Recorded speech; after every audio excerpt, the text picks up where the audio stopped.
আসসালামু আলাইকুম, স্বাগত জানাচ্ছি আজকের ইংরেজি ক্লাসে। চলুন শুরু করি আজকের এই ক্লাসটি।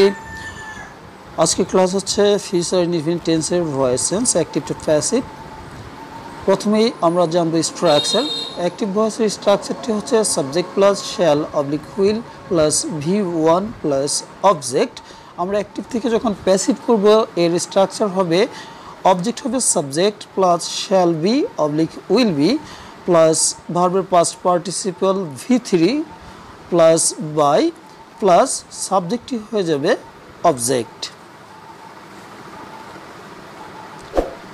ফর এক্সাম্পল, অ্যাক্টিভ হচ্ছে shall will make a cake, সে একটি কেক তৈরি করবে।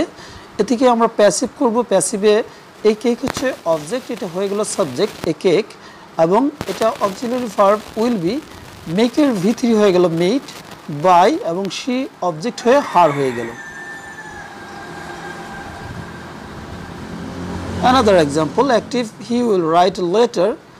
এখানে প্যাসিভ হলো, এ লেটার অবজেক্ট ছিল সাবজেক্ট হয়ে গেল, এ লেটারের সাথে উইল বি চলে আসলো, এরপরে রাইট ভার্বের V3 রিটেন, বাই আর হি হয়ে গেল অবজেক্টিভ ফর্ম হিম।